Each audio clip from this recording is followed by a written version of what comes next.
നമസ്കാരം. ഈ ദിനത്തിലെ വാർത്തകളുടെ സമഗ്ര ചിത്രവുമായി പകൽ വാർത്ത ആരംഭിക്കുകയാണ്. നോക്കാം തലക്കെട്ട്.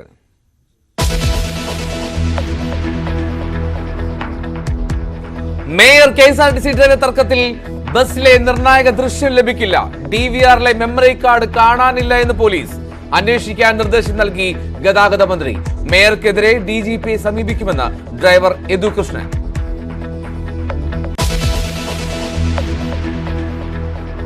ആലുവ ചൊവ്വരയിലെ ഗുണ്ടാക്രമണത്തിൽ 3 പേർ കസ്റ്റഡിയിൽ. മുൻവൈരാഗ്യം ആക്രമണ കാരണമെന്ന് പോലീസ്. 7 അംഗ സംഘം ആക്രമിച്ചത് മുൻ പഞ്ചായത്ത് അംഗം അടക്കം 4 പേരെ. വടിവാളും ചുറ്റികയുമായി ഭീകരാന്തരീക്ഷം സൃഷ്ടിച്ചു.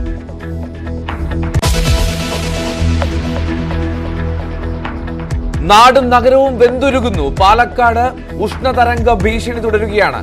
വൈദ്യുതി ഉപയോഗം സർവകാല റെക്കോർഡിൽ. KSEBയുടെ നിർണായക യോഗം നാളെ.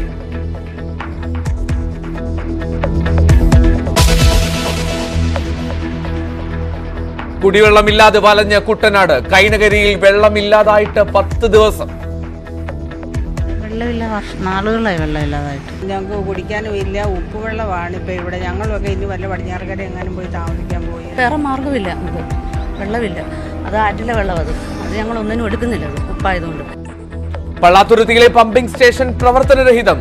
ദുരിതം നേരിട്ടറിഞ്ഞ ന്യൂസ് 18 സംഘം.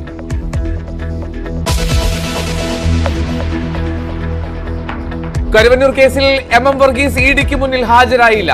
EDയുടെ സമൻസിനോട് പ്രതികരിക്കാതെ വർഗീസ്. തൃശൂരിൽ CPM പിൻവലിച്ച 1 കോടി രൂപയുടെ ഉറവിടം തേടി ആദായ നികുതി വകുപ്പ്.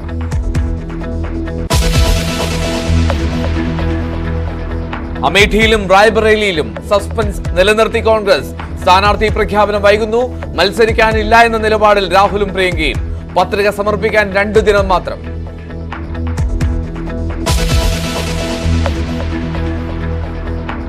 ഡൽഹിയിലെ സ്കൂളുകളിലേക്ക് വന്ന ബോംബ് ഭീഷണി വ്യാജമെന്ന ആഭ്യന്തര മന്ത്രാലയം. ഭീഷണി എത്തിയത് 50 സ്കൂളുകളിലേക്ക്. കുട്ടികളെ ഒഴിപ്പിച്ചു. സ്കൂളുകളിൽ പോലീസ് പരിശോധന.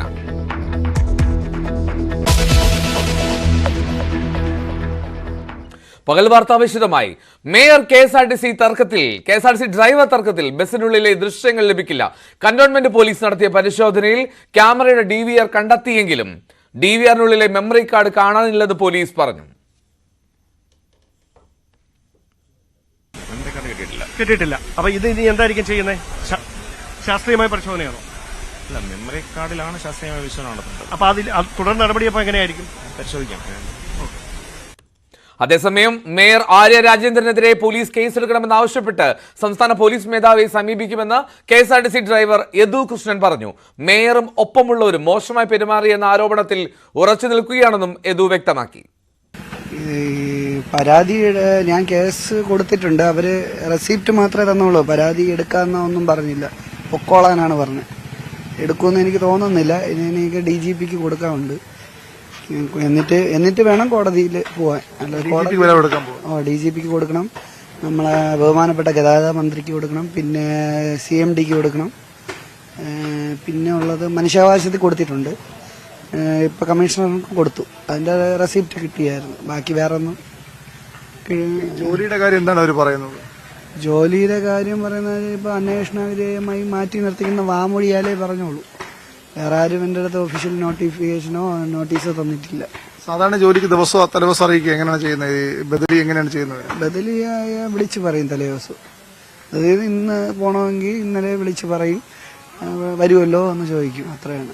വേറെ ഒന്നുമില്ല. പിന്നെ ഇതിനു ശേഷം ബദലിയായാലും സാധാ എല്ലാ ഡ്രൈവർമാർക്കും അങ്ങനെ തന്നെയാണ്. ഇതിനുശേഷം വിളിച്ചിട്ടില്ല. അതിലെന്താണ് ചെയ്യാൻ ഉദ്ദേശിക്കുന്നത്? അതിനൊന്നും ചെയ്യല്ലോ. ഇപ്പൊ ഇത് കഴിയട്ടെ, ഇതൊന്ന് കഴിയട്ടെ. ഞാനും ആ റെസ്റ്റ് ആഗ്രഹിക്കുന്നു. എന്തെന്ന് വെച്ചാൽ എനിക്ക് അതില് തെറ്റില്ലേ, തെറ്റും ശരിയാണോ എന്ന് എനിക്കും തിരിക്കണ്ടേ. എല്ലാവരുടെ മുമ്പിൽ ഞാൻ മറ്റേ ഇന്നലെ ഒരു CPIMന്റെ ആണെന്ന് തോന്നുന്നു ഒരു നേതാവ് പറയാനായിട്ട്, ഇവൻ വെറും മുണ്ടുപൊക്കി കാണിക്കുന്നവനും അശ്ലീലം കാണിക്കുന്നവനും എന്തോ പേര് ഓർക്കുന്നില്ല. ഇന്നലെ വാർത്തയിൽ പറയുന്നതായിട്ട് ഒരു ലൈവ് പ്രോഗ്രാമിൽ കിടന്ന് ഭയങ്കര ബഹളമായിരുന്നു. അവൻ അങ്ങനെയാണ്, അവൻ ഈ പ്രതിയുടെ അടുത്ത് സംസാരിക്കുന്നു എന്നൊക്കെ പറഞ്ഞ റിപ്പോർട്ട് ചാനലിൽ തന്നെ കാണിച്ച് അപ്പോഴത്തേക്ക് പറയുന്നതായിട്ട്. അപ്പൊ അതൊക്കെ നിങ്ങളുടെ പേരിൽ അങ്ങനെ ഒരു കേസില്ല? 2017 നിയമ സ്റ്റേഷനിൽ ഒരു കേസ്. അതാണ് ഞാൻ ഇപ്പൊ കാണിച്ചു തന്നത്. 2017 ഉള്ള കേസ് ഇതേപോലെ പാർട്ടി ബേസ് ആയിരുന്നു. അത് നമ്മൾ യദു കൃഷ്ണന്റെ പ്രതികരണമാണ് കേട്ടുകൊണ്ടിരുന്നത്. ഇപ്പോൾ വി കെ സനോജ് ഡിവൈഎഫ്ഐ സംസ്ഥാന അധ്യക്ഷൻ മാധ്യമങ്ങളെ കാണുന്നു. തത്സമയം ഇപ്പോൾ ഉയർന്നു വന്ന ഒരു പ്രശ്നം, അവർ യാത്ര ചെയ്യുന്ന സമയത്ത് അവരുടെ വാഹനത്തെ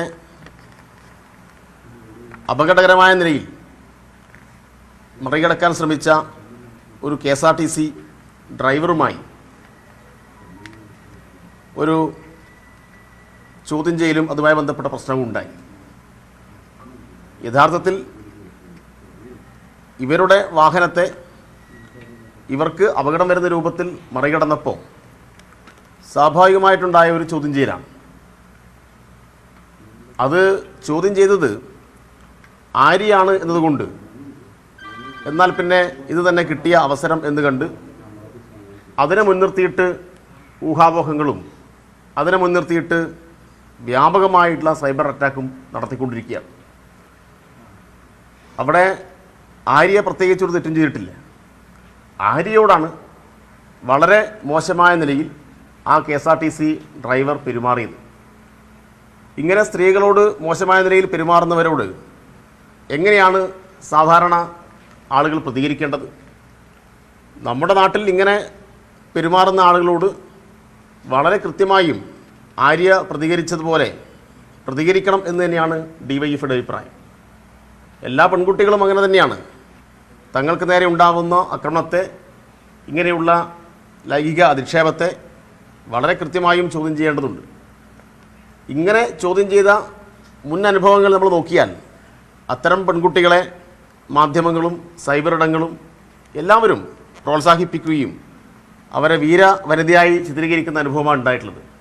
പക്ഷെ ഇവിടെ ആര്യയാണ്, DYFഐക്കാരിയാണ്, ഇടതുപക്ഷത്ത് നിൽക്കുന്ന ആളാണ്. അതുകൊണ്ട് ഇത് അംഗീകരിക്കാൻ കഴിയില്ല. അവിടെ എന്തോ ഒരു വലിയ അധികാര പ്രയോഗം ഉണ്ടായിട്ടുണ്ട് എന്നൊക്കെയാണ് പറയുന്നത്. എല്ലാ ദിവസവും ആര്യ ഇങ്ങനെ പോകുന്ന വഴിയിൽ ഡ്രൈവറെ തടഞ്ഞു നിർത്തി ചോദ്യം ചെയ്ത് പ്രശ്നമുണ്ടാക്കുന്ന അനുഭവമൊന്നുമില്ലല്ലോ. ഇത് ആര്യയ്ക്ക് നേരെ, ആര്യയുടെ കുടുംബം സഞ്ചരിച്ച വാഹനത്തിന് നേരെ അപകടകരമായ നിലയിൽ ആ വാഹനത്തെ മറികടക്കുന്ന സന്ദർഭത്തിലുണ്ടായിട്ടുള്ള ഒരു പ്രശ്നമാണ്. ആ പ്രശ്നത്തെ ആ പ്രശ്നമായി കാണുന്നതിന് പകരം ഇതൊരു രാഷ്ട്രീയ വിഷയമായി ഉയർത്തിക്കൊണ്ടുവരുന്നത് ഒരു കാരണവശാലും നമുക്ക് അംഗീകരിക്കാൻ വേണ്ടി കഴിയാത്ത ഒരു കാര്യമാണ്. അതുകൊണ്ട് ആര്യയ്ക്കെതിരായി നടന്നുകൊണ്ടിരിക്കുന്ന ഈ സൈബർ ഇടത്തെ ആക്രമണത്തെയും രാഷ്ട്രീയമായി നടന്നുകൊണ്ടിരിക്കുന്ന ഈ നീക്കത്തെയും ശക്തമായി DYFI കൈകാര്യം ചെയ്യും. DYFI ഈ കാര്യത്തിനകത്ത് തുറന്നുള്ള നിയമപരമായിട്ടുള്ള ഇടപെടലും ജനങ്ങളെ അണിനിരത്തിയുള്ള ഇടപെടലും നടത്തും എന്നാണ് ഇവിടെ പറയാനുള്ളത്. KSRTC driver mayor Arya Rajendran തർക്കത്തിൽ പൂർണ്ണമായും ആര്യ രാജേന്ദ്രന് പിന്തുണ പ്രഖ്യാപിക്കുകയാണ്. അവർ DYFI സംസ്ഥാന സെക്രട്ടറി വി കെ സനോജാണ് മാധ്യമങ്ങളെ കണ്ടത്. ആര്യ രാജേന്ദ്രൻ ചെയ്തത് ഉചിതമായിട്ടുള്ള നടപടിയാണ് എന്ന് വി കെ സനോജ് പറയുന്നു. എന്തായാലും ഈ വാർത്തയുടെ വിശദാംശങ്ങളുമായി ഡാൻ കുര്യൻ ചേരുന്നുണ്ട്. ഡാൻ, KSRTC സ്റ്റേഷൻ തയ്യാറാക്കിയ റിപ്പോർട്ടിലേക്ക്. വിവാദമായിരിക്കുന്ന ബസ് ഇതാണ്. ഈ ബസിന്റെ ഡ്രൈവിംഗ് സീറ്റിൽ ഇരുന്നാണ് യദു കൃഷ്ണൻ എന്ന KSRTC ഡ്രൈവർ മേയർ ആര്യ രാജേന്ദ്രനും ഭർത്താവ് സച്ചിൻ ദേവുമായി വാക്ക് തർക്കത്തിൽ ഏർപ്പെടുന്ന സാഹചര്യമുണ്ടായത്. ഇതുമായി ബന്ധപ്പെട്ട് ഒട്ടേറെ അഭ്യൂഹങ്ങൾ പ്രചരിക്കുകയും സമൂഹ മാധ്യമങ്ങളിൽ തനിക്കെതിരായി വ്യാജ പ്രചാരണമാണ് നടക്കുന്നത് എന്ന തരത്തിൽ മേയർ തന്നെ കഴിഞ്ഞ ദിവസം പരസ്യ പ്രസ്താവനയുമായി രംഗത്തെത്തുന്ന സാഹചര്യമുണ്ടായിരുന്നു. അതിന് പിന്നാലെയാണ് ഇപ്പോൾ ഈ ബസ്സിലെ കൃത്യമായ ദൃശ്യങ്ങൾ ബസ്സിനുള്ളിൽ നിന്ന് പരിശോധിക്കുന്നതിന്റെ ഭാഗമായി കന്റോൺമെന്റ് പോലീസിന്റെ നേതൃത്വത്തിൽ സർക്കിൾ ഇൻസ്പെക്ടർ ഉൾപ്പെടെയുള്ള ഉദ്യോഗസ്ഥർ ബസ്സിനുള്ളിൽ പരിശോധന നടത്തിയത്. ആ പരിശോധനയിലാണ് ബസ്സിനുള്ളിൽ നിന്ന് DVR കണ്ടെത്തിയത്. പക്ഷേ അത് കണ്ടെത്തിയെങ്കിലും അതിനുള്ളിൽ മെമ്മറി കാർഡ് കാണാനില്ല എന്നാണ് പോലീസ് ഇപ്പോൾ വ്യക്തമാക്കിയിരിക്കുന്നത്. അതുകൊണ്ട് തന്നെ ബസ്സിലെ ദൃശ്യങ്ങൾ ലഭിക്കില്ല.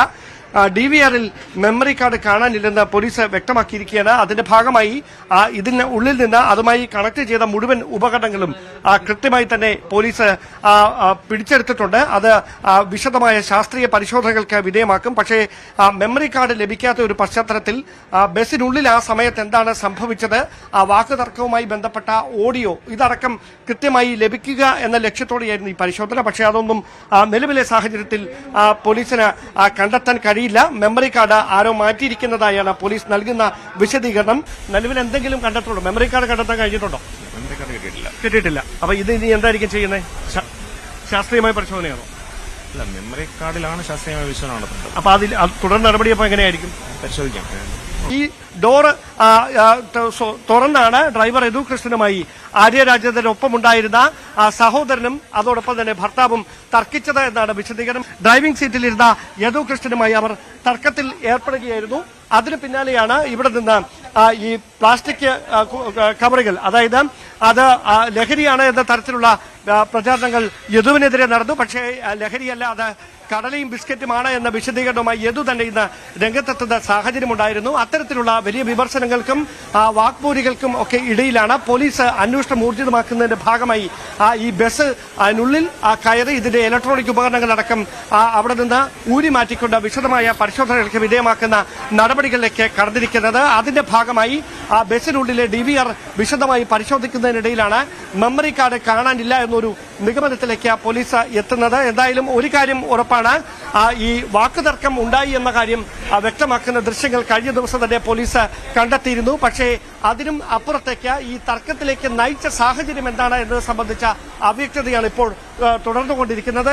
എഡിറ്റ് ചെയ്ത ദൃശ്യങ്ങളാണ് സമൂഹ മാധ്യമങ്ങളുടെ തനിക്കെതിരെ പ്രചരിച്ചുകൊണ്ടിരിക്കുന്നത് എന്ന കൃത്യമായ പ്രതികരണവുമായാണ് മേയർ ആര്യ രാജേന്ദ്രൻ കഴിഞ്ഞ ദിവസം രംഗത്തെത്തിയിരിക്കുന്നത്. ആ പശ്ചാത്തലത്തിൽ ഈ സംഭവ സമയത്ത് ബസ്സിനുള്ളിൽ സ്ഥാപിച്ചിരുന്ന CCTV നിന്ന് റോ വിഷ്വൽസ് കൃത്യമായി പരിശോധിക്കുന്നതിന്റെ ഭാഗമായി പിടിച്ചെടുക്കുന്നതിന്റെ നീക്കമാണ് പോലീസ് നടത്തിയത്. പക്ഷേ ആ നീക്കം പരാജയപ്പെട്ടിരിക്കുന്നു. ഇനി ആ മെമ്മറി കാർഡ് അത് സ്വാഭാവികമായി എഡിറ്റ് ചെയ്യുന്ന തരത്തിലേക്ക് വല്ലതും കാര്യങ്ങൾ മാറിയാൽ ശാസ്ത്രീയമായ തെളിവുകൾ കണ്ടെത്തുക എന്നത് പോലീസിനെ സംബന്ധിച്ച് നിർണായകമായി മാറും. അതുകൊണ്ട് തന്നെയാണ് ഇപ്പോൾ ഈ മെമ്മറി കാർഡ് കണ്ടെത്താൻ കഴിയാത്ത ഒരു സാഹചര്യം നിലവിലെ പരിശോധനയിൽ ഉണ്ടായിരിക്കുന്നത്. മെമ്മറി കാർഡ് ലഭിച്ചാൽ മാത്രമേ അതുമായി ബന്ധപ്പെട്ട അന്വേഷണമായി മുമ്പോട്ട് പോകാൻ കഴിയുന്ന ഒരു സാഹചര്യം ഉണ്ടാകുകയുള്ളായിരുന്നു. പക്ഷേ നിലവിലെ പശ്ചാത്തലത്തിൽ അതിനുള്ള സാധ്യത ഇല്ല എന്നാണ് അദ്ദേഹം വ്യക്തമാക്കിയിരിക്കുന്നത്. കാരണം ആ മെമ്മറി കാർഡ് അവിടെ നിന്ന് ഇളക്കി മാറ്റിയിരിക്കുകയാണ്. ഇനി ഉയരാൻ പോകുന്ന ഒരു പ്രധാനപ്പെട്ട വിമർശനം, സംഭവമുണ്ടായി ഇത്രയധികം ദിവസം കഴിഞ്ഞിട്ടും എന്തുകൊണ്ട് ആ DVR നേരത്തെ പരിശോധിക്കാൻ ഉത്തരവാദിത്തപ്പെട്ടവർ തയ്യാറായില്ല? DVRനുള്ളിൽ നിന്ന് മെമ്മറി കാർഡ് ആരെങ്കിലും ഊരി മാറ്റുന്നതിന് മുമ്പ് തന്നെ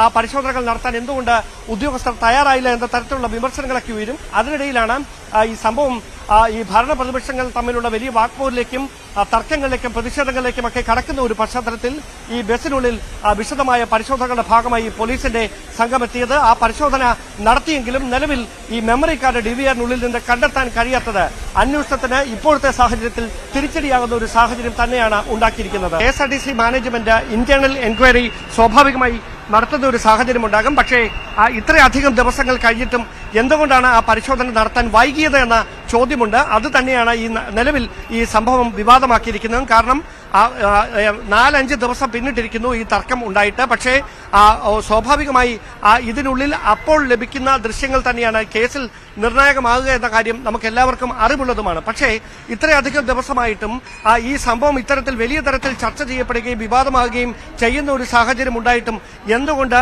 ഈ മെമ്മറി കാർഡോ DVRോ നേരത്തെ പരിശോധിക്കാൻ തയ്യാറായില്ല എന്ന വലിയ ആക്ഷേപങ്ങൾക്ക് വഴിവെക്കുന്ന തരത്തിലാണ് ഇപ്പോൾ കാര്യങ്ങൾ എത്തി നിൽക്കുന്നത്. അതുകൊണ്ട് തന്നെയാണ് ഇന്ന് ഇത്തരത്തിലൊരു പരിശോധനയുമായി ബന്ധപ്പെട്ട പോലീസ് ഈ ബസ്സിനുള്ളിൽ അതിലെ ഇലക്ട്രോണിക് ഉപകരണങ്ങൾ അടക്കം വിശദമായ പരിശോധനകൾക്ക് വിധേയമാക്കുന്ന സാഹചര്യത്തിലേക്ക് കാര്യങ്ങൾ എത്തിച്ചതും. പക്ഷേ അത്തരത്തിൽ പരിശോധനകൾ നടത്തിയെങ്കിലും അവിടെ നിന്ന് DVR മാത്രമാണ് കണ്ടെത്താൻ കഴിഞ്ഞിരിക്കുന്നത് എന്നതാണ് നിർണായകമായിട്ടുള്ള കാര്യം. അവിടെ അതിനുള്ളിൽ നിന്ന് മെമ്മറി കാർഡ് കണ്ടെത്താൻ കഴിയാത്ത ഒരു സാഹചര്യത്തിൽ സ്വാഭാവികമായി ആരോ അത് ഇളക്കി മാറ്റിയതാണ്. അതല്ല അതിനെ കണ്ടെത്തിയാൽ തന്നെ അത് എഡിറ്റ് ചെയ്തിട്ടുണ്ട് എങ്കിൽ എന്താണ് ആ സമയത്ത് സംഭവിച്ചത് എന്ന കാര്യത്തിൽ വ്യക്തത ഉണ്ടാകത്തില്ല.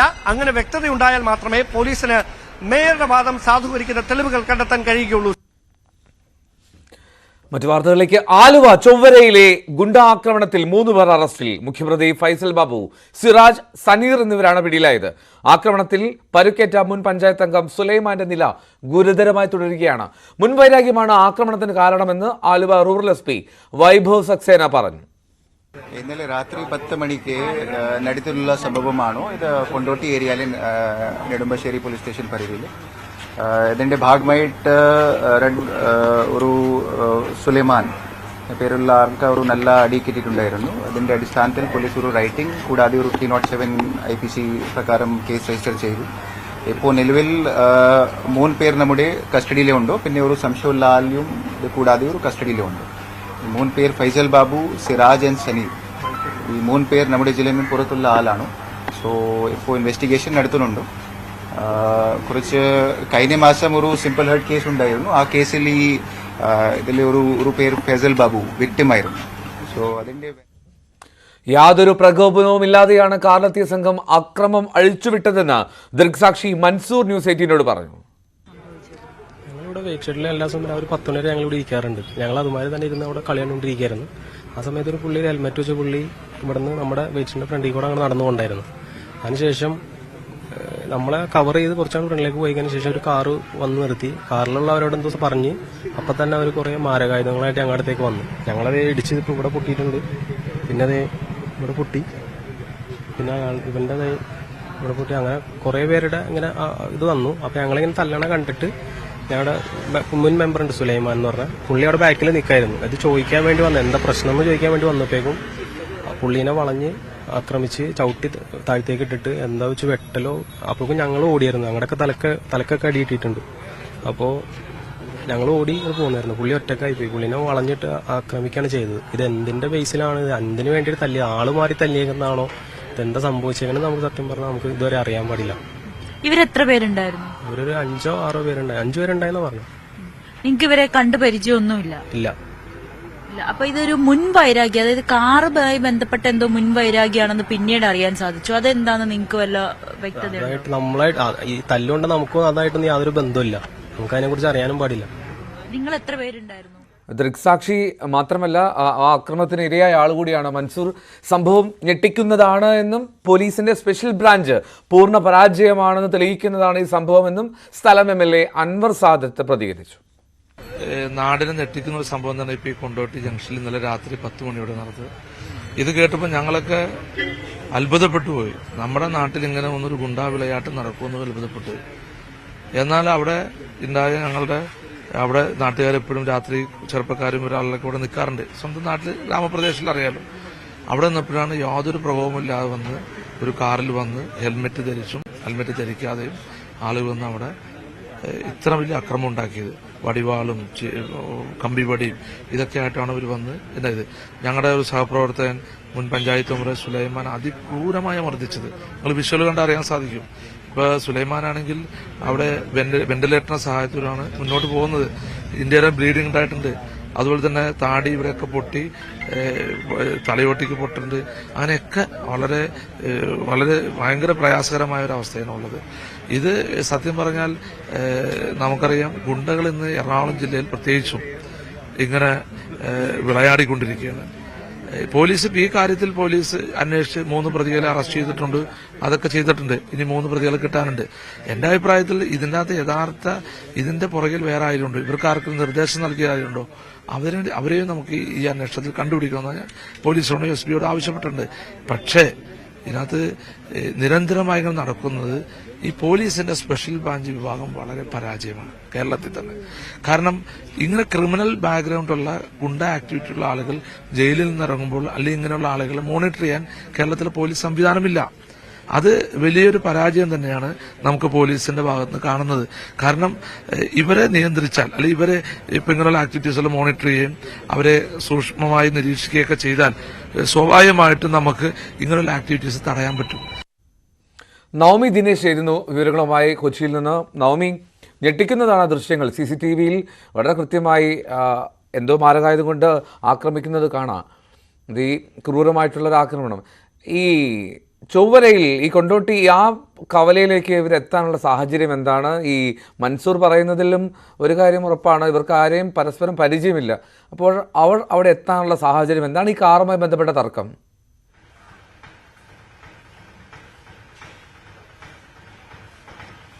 എൽദോ, മനുഷ്യ മനസാക്ഷിക്ക് കണ്ടു നിൽക്കാൻ കഴിയാത്ത ഒരു ദൃശ്യമാണ് ആ CCTVയിൽ നിന്ന് വ്യക്തമാകുന്നത്. ആ സുലൈമാനെ വെട്ടുന്ന ദൃശ്യങ്ങളൊക്കെ നമ്മൾ കണ്ടപ്പോൾ തന്നെ അത് ഞെട്ടലാണ് ഉളവാക്കുന്നത്.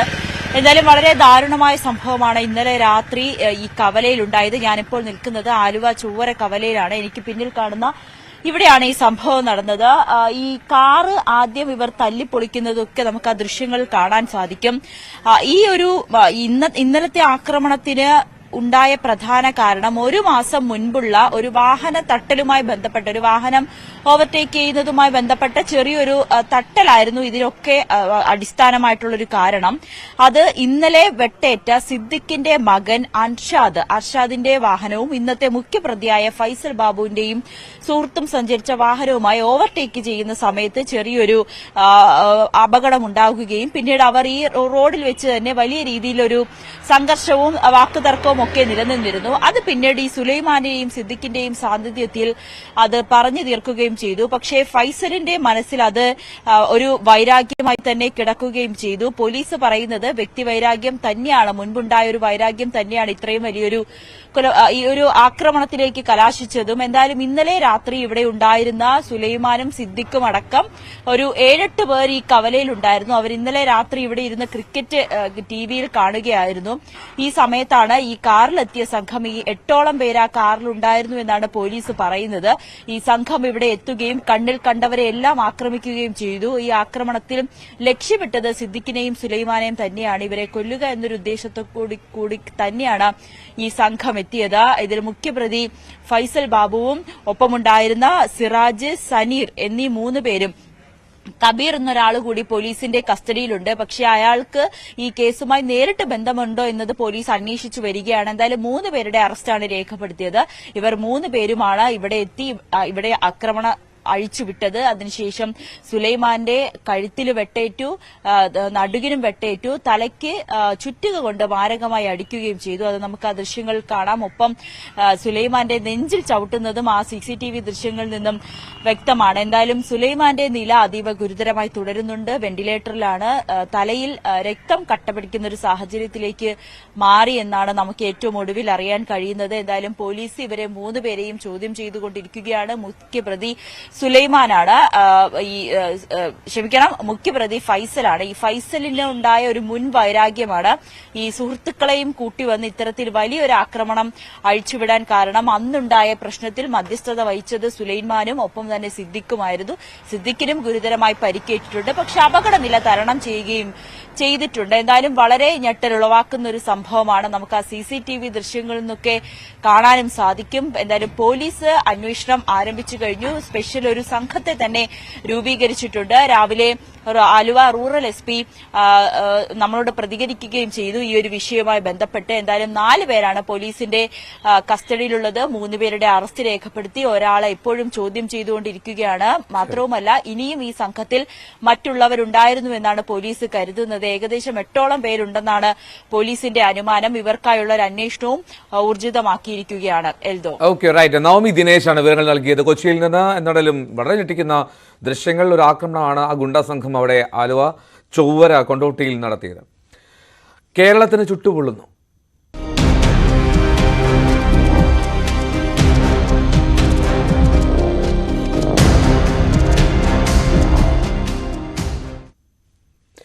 ചുട്ടുപൊള്ളുകയാണ് സംസ്ഥാനം. ഉഷ്ണതരംഗ മുന്നറിയിപ്പ് പാലക്കാട് ജില്ലയിലുണ്ടായിരുന്നു. എന്നാൽ അതിൽ നിന്ന് പിന്നോട്ട് പോകുന്നു എന്നാണ് മനസ്സിലാക്കാൻ കഴിയുന്നത്. മറ്റു ജില്ലകളിലെ ഉഷ്ണതരംഗ മുന്നറിയിപ്പും നേരത്തെ പിൻവലിച്ചിരുന്നു. ഉഷ്ണതരംഗത്തിന്റെ പശ്ചാത്തലത്തിൽ കനത്ത ചൂടിന്റെ പശ്ചാത്തലത്തിൽ ജാഗ്രതയിലാണ് സംസ്ഥാനം. കാലാവസ്ഥാ വകുപ്പാണ് ഇത്തരത്തിൽ ജാഗ്രതാ നിർദ്ദേശം നൽകിയത്. കടുത്ത ഉഷ്ണത്തിൽ പാലക്കാട് വെന്തുരുകയാണ്. 40 ഡിഗ്രിക്ക് മുകളിലാണ് ഇപ്പോഴും താപനില. കഴിഞ്ഞ ദിവസം 43.5 വരെ എത്തിയിരിക്കുന്നു. ഇന്നലെ 41 ആയിരുന്നു. ഇന്നും സമാനമായൊരു സാഹചര്യം തന്നെയാണുള്ളത്. പകൽ സമയങ്ങളിൽ പുറത്തിറങ്ങാനാവാത്ത അവസ്ഥയാണുള്ളത്. രാവിലെ 11 മണിക്കും 3 മണിക്കും ഇടയിൽ പതിവ് പോലെ തന്നെ ഉഷ്ണം വർദ്ധിച്ചുകൊണ്ടിരിക്കുന്നു. എന്തായാലും ആളുകളോട് പരമാവധി വീട്ടിലിരിക്കുക, അതായത് പുറം ജോലിയിൽ നിന്ന് കുറെ മാറി നിൽക്കണമെന്നതുൾപ്പെടെയും അതുപോലെ തന്നെ കൃത്യമായി കയ്യിൽ വെള്ളം കരുതുക ഉൾപ്പെടെയുള്ള കാര്യങ്ങളാണ് ജില്ലാ ഭരണകൂടം നിർദ്ദേശിച്ചിട്ടുള്ളത്. എന്തായാലും അത് അനുസരിക്കാൻ ആളുകൾ നിർബന്ധിതരായിക്കൊണ്ടിരിക്കുന്നു. കാരണം സൂര്യാഘാതമേറ്റ് കയ്യിലും കാലിലും ശരീരത്തിന്റെ മറ്റു ഭാഗങ്ങളിലും പൊള്ളലേൽക്കുന്നവരുടെ എണ്ണം അനുദിനം വർദ്ധിച്ചുകൊണ്ടിരിക്കുന്നു. അതുപോലെ തന്നെ നിർജ്ജലീകരണം തടയുന്നതിന് ആളുകൾ കൃത്യമായി തന്നെ വെള്ളം കുടിക്കുക എന്നുള്ള ഒരു നിർദ്ദേശം പാലിക്കപ്പെടേണ്ടതുണ്ട്. എന്തായാലും പാലക്കാട് ശക്തമായ മഴ, വേനൽമഴ ലഭിക്കാത്ത പക്ഷം ഇത് തുടരുകയാണെങ്കിൽ കൂടുതൽ ദുരിതത്തിലേക്കായിരിക്കും ആളുകൾ പോവുക. വിനേഷ് കുമാർ പാലക്കാട് നിന്ന്. ചൂട് ഉയർന്നതിന് പിന്നാലെ കടുത്ത കുടിവെള്ളക്ഷാമം നേരിടുകയാണ് കുട്ടനാട്ടിലെ കൈനകരി എന്ന ഗ്രാമം. കഴിഞ്ഞ 10 ദിവസമായി ഇവിടെ കുടിവെള്ളമില്ലാത്തതിനാൽ ഗുരുതര പ്രതിസന്ധിയാണ് നാട്ടുകാർ നേരിടുന്നത്. പള്ളാത്തുരുത്തി പമ്പിംഗ് സ്റ്റേഷനിലെ മോട്ടോർ അത് തകരാറിലായതാണ് പ്രതിസന്ധിക്ക് കാരണമെന്നാണ് ഔദ്യോഗികമായിട്ടുള്ള വിശദീകരണം. എന്നാൽ കൈനകരിയുടെ ദുരിതാവസ്ഥ അത് പറഞ്ഞറിയിക്കുക പ്രയാസമാണ്. ഞങ്ങളുടെ വാർത്താ സംഘം കൈനകരിയിലെത്തിയിരുന്നു. ശരണ്യയും പ്രശാന്ത് നടത്തിയ യാത്രയിലേക്ക്. വേനൽ ചൂടിൽ കേരളം ചുട്ടുപൊള്ളുകയാണ്. അതിരൂക്ഷമായ ചൂടാണ് എല്ലായിടങ്ങളിലും അനുഭവപ്പെടുന്നത്. നമുക്ക് ദൃശ്യങ്ങൾ കണ്ടാൽ ചുറ്റും വെള്ളമാണ് കുട്ടനാട്ടിൽ. പക്ഷേ രൂക്ഷമായ കുടിവെള്ള പ്രതിസന്ധി നേരിടുന്ന കേരളത്തിലെ പ്രദേശങ്ങളിലൊന്നാണ് ആലപ്പുഴ ജില്ലയിലെ കുട്ടനാട്.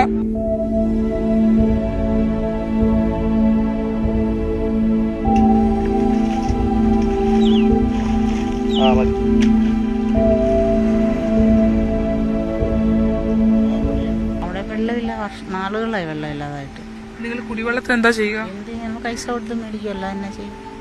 കാശ് കൊടുത്ത് മേടിക്കാനാണെങ്കിൽ എൻ്റെ വീട്ടിലാണ് 2 പേര് വയ്യാത്തവരാ, പിന്നെ ഞാൻ മാത്രമേ ഉള്ളൂ. എല്ലാത്തിനെയും പൈസ കൊടുക്കാൻ പോയാൽ എന്ത് ചെയ്യും നമ്മൾ?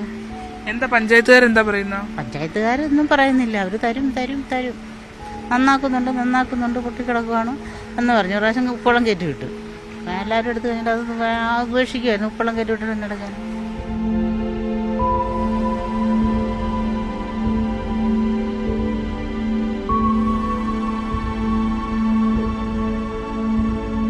ഈ പ്രശ്നം തുടങ്ങിയിട്ട് ഇപ്പോൾ ഒരു 5-8 ദിവസമായി. വെള്ളം തീരെ ഇല്ലാതായിട്ട്. ഇത് ഇവിടെ ആൾക്കാർ പഞ്ചായത്ത് പറയുന്നുണ്ട്, എല്ലായിടത്തും ചെന്ന് പറയുന്നുണ്ട്. ഇതുവരെയായിട്ട് ഇതിനൊരു തീരുമാനം ഉണ്ടായിട്ടില്ല. ഇപ്പം വരെ ഞങ്ങളൊക്കെ ഈ കണ്ടത്തിന്റെ നടക്ക് 4-ാം വാർഡില്ല എന്റെ വീട്. കണ്ടത്തിന്റെ നടക്ക് കിടക്കുന്നത് വള്ളത്തേലും വെള്ളം വരുന്നില്ല, ഒരു രീതിയിലും വെള്ളമില്ല. ആ സാഹചര്യം ഇപ്പം ചെയ്യാമെന്ന് അവർ പറഞ്ഞുകൊണ്ടിരിക്കും. വർഷങ്ങളായി നമ്മൾ അനുഭവിക്കുന്ന ഏറ്റവും വലിയ പ്രശ്നമാണ് കുടിവെള്ളത്തിന്റെ പ്രശ്നം. ശരിക്കും പറഞ്ഞാൽ കൈനകരിയിലെ ഈ മുണ്ടക്കൽ എന്ന് പറയുന്ന വാട്ടർ ടാങ്കിൽ അടിക്കുന്ന വെള്ളം കൊണ്ട് നമുക്ക് കിഴക്കൻ പ്രദേശത്തേക്ക് എത്തത്തില്ല. അവർക്ക് എല്ലാവർക്കും അറിയാവുന്ന അറിയുന്നുണ്ട്. അതിനുള്ള സോഴ്സ് നമുക്കില്ല. പക്ഷേ ജനങ്ങളെ വർഷാവർഷം പറഞ്ഞു പറ്റിച്ചുകൊണ്ടിരിക്കുകയാണ് നമുക്ക് വെള്ളം തരാം എന്നുള്ളത്. ഇത്തവണയും തന്നെ ശരിക്കും ഒരു 10 ദിവസമായിട്ട് നല്ല രീതിയിലുള്ള കുടിവെള്ളക്ഷാമമുണ്ട്. എങ്കിൽ പോലും അത് പ്രശ്നമില്ലാതെ പോയിക്കൊണ്ടിരുന്നത് നമ്മുടെ തോടുകളിൽ പോളയില്ലായിരുന്നുകൊണ്ട് അന്നൊക്കെ എല്ലാവരും വള്ളത്തെ പോയി എടുക്കുമായിരുന്നു. പക്ഷെ ഇപ്പോൾ തോടുകളിലൊക്കെ പോള നിറഞ്ഞതുകൊണ്ട് തന്നെ ആ ഭാഗത്തുള്ള ആൾക്കാർക്ക് കുടിവെള്ളം എടുക്കാൻ പോലും ബുദ്ധിമുട്ടുണ്ട്. 2 കുപ്പി വെള്ളം എടുക്കണത് 50 രൂപ 100 രൂപ കൊടുക്കണം. നിങ്ങൾ ഇവിടുന്ന് സത്യം പറഞ്ഞാൽ വെള്ളം എടുക്കാൻ പോകണമെങ്കിലും അതും ഒരു ചാർജ് ആണല്ലേ? വെള്ളം എടുത്ത് അല്ലേ? വണ്ടിയുണ്ട്, വള്ളമുണ്ട്. വള്ളത്തെപ്പോഴും എടുക്കുന്നുണ്ട്, നമുക്ക് പ്രശ്നമില്ല. അപ്പൊ വെള്ളം എടുക്കാൻ പോകണമെങ്കിൽ നമ്മൾ 1 കുപ്പി വെള്ളത്തിന് 50 രൂപ കൊടുക്കണം. അതോ ഈ 2 കുപ്പി വെള്ളം എടുത്താൽ വീട്ടിലേക്ക് അത് നടക്കത്തില്ല. അരി വെക്കാനും പറ്റില്ല, കുടിക്കാൻ മാത്രമേ പറ്റത്തുള്ളൂ. ഒന്നാമത്തെ കാര്യം ഉപ്പാണിത്.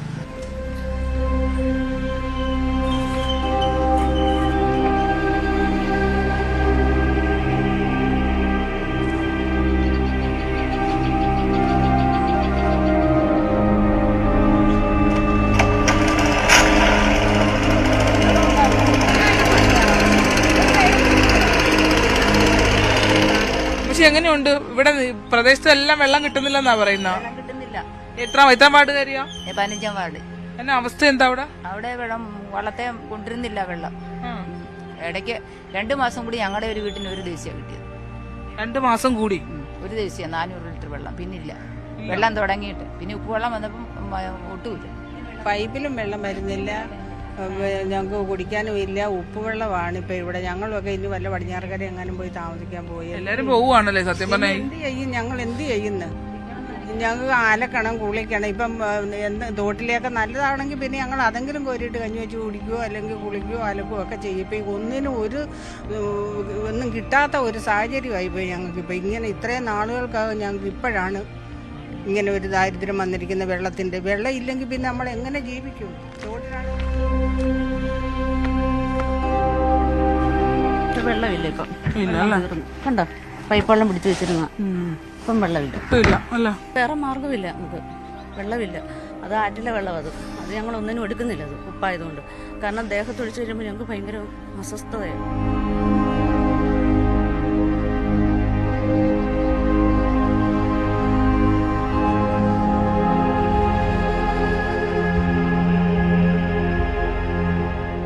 കൈനഗിരിയിൽ 1 മുതൽ 15 വാർഡുകളുണ്ട്. ഈ 15 വാർഡുകളിലെ സാഹചര്യം ഇതാണെന്നാണ്. നമ്മൾ നോക്കുമ്പോൾ മുഴുവൻ സ്ഥലത്തും വെള്ളമാണ്. പക്ഷേ കുടിക്കാൻ ഒരു തുള്ളി വെള്ളമില്ല. കുളിക്കാനോ ഭക്ഷണം ഉണ്ടാക്കാനോ പോലും വെള്ളമില്ലാത്തൊരവസ്ഥയാണ്.